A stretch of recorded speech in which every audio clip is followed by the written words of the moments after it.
গতকাল আপনারা দেখেছেন জাতীয় ঐকমত্য কমিশন একটি সুপারিশ করেছে জুলাই সনদ এই বিষয়ে। তো জাতীয় ঐকমত্য কমিশন যে সুপারিশ করেছে তার মধ্য দিয়ে তাদের অসততাপূর্ণ কার্যক্রম এবং অসৎ ইচ্ছা প্রকাশ পেয়েছে।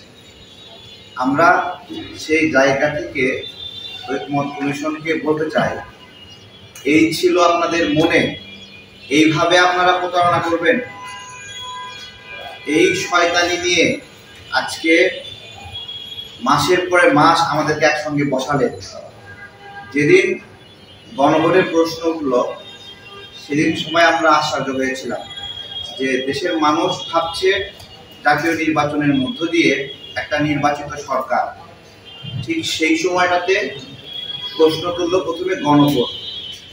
তো গণভোট তো অধিকাংশই রিজেক্ট করলো, যে জুলাই সনদের গণভোট রিজেক্ট করলেও পরবর্তীতে ঐক্যের স্বার্থে আমরা রাজি হলাম, ঠিক আছে গণভোট হোক, যেদিন জাতীয় নির্বাচন সেই দিনই গণভোট হোক।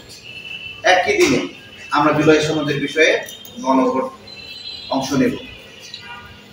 কিন্তু দুঃখের বিষয় আমরা গণভোটের দাবিটি মেনে নিলাম এবং বললাম যে জাতীয় নির্বাচন এবং গণভোট একই দিনে হোক। আমরা আশ্চর্য হলাম যে আমরা গণভোট মেনে নিলাম, এটা দেখে তারা দুশ্চিন্তায় পড়ে গেল যে একটা প্যাচ লাগাইলাম, সেটা তো সফল হইল না, রাজি হয়ে গেল কেন? আমাদের মনে হচ্ছিল ঐকমত্য কমিশন গণভোটে রাজি হওয়াতে আরো মন খারাপ করছে।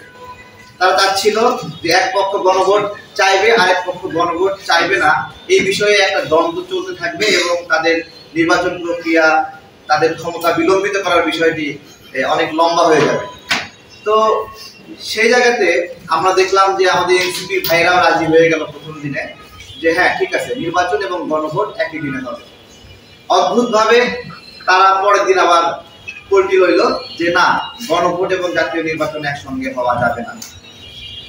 তো